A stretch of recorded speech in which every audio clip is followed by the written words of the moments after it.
ఏంటి ఇంట్రెస్ట్ లేదు? నువ్వే కదా మన వాసు. ఒంట్లో బాలేదా?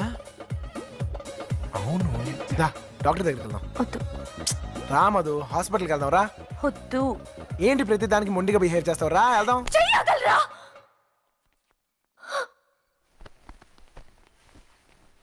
అసలు నువ్వెవడివిరా నా చేయి పట్టుకోవడానికి? నీకు నాకు సంబంధం ఏంటి? ఎందుకు ఇలా నన్ను టార్చర్ పెడుతున్నావు? హే, డైవర్స్ ఇస్తానన్నావు కదా, డైవర్స్ పేపర్స్ ఏవి? ఫోన్లే వదిలేస్తే నీ పెళ్ళలాగా ఫీల్ అయిపోతున్నావా? చనువిచ్చాను కదా అని దగ్గరైపోవాలని చూడుకో. అసలు ఇన్ని రోజులు ఇక్కడ నీతో కలిసి ఉండడమే నేను చేసిన తప్పు. చూడు, ఇక నుంచి మనం కలిసి ఉండటానికి వీల్లేదు. ఈ ఇంట్లో నువ్వైనా ఉండాలి, నేనైనా ఉండాలి. నేనే వెళ్తాను. అయితే పో, ఇంకెప్పుడు నాకు కనిపించుకో. వెళ్ళిపో.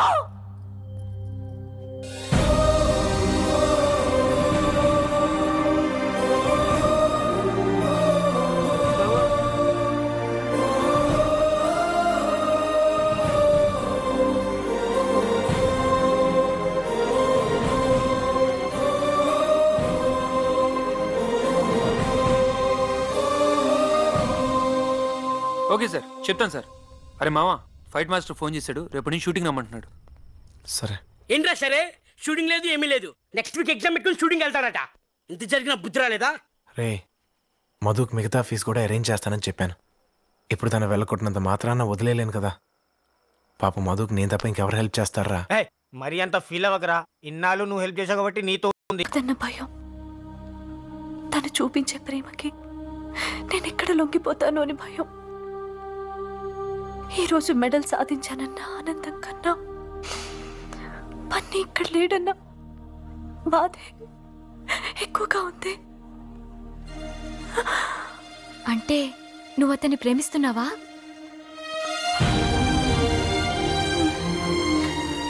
అయ్యో, ఎంత పనిచేసావే. నీకు ఈ గోల్డ్ మెడల్ రావడానికి కారణం బన్నీయే. నీ ఫీజు కట్టడానికి తను ఎంత రిస్క్ చేశాడో తెలుసా?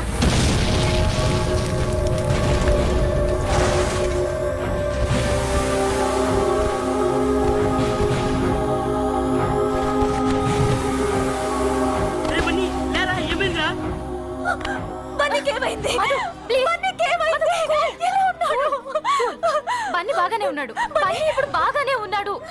ఇది జరిగి 1 month అయింది. నీకు ఈ విషయం చెప్పొద్దని అది పెట్టి రెండో తప్పు చేశాను.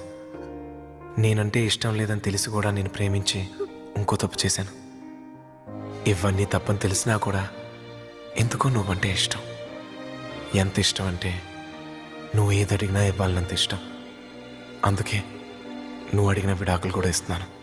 బాయ్ మధు.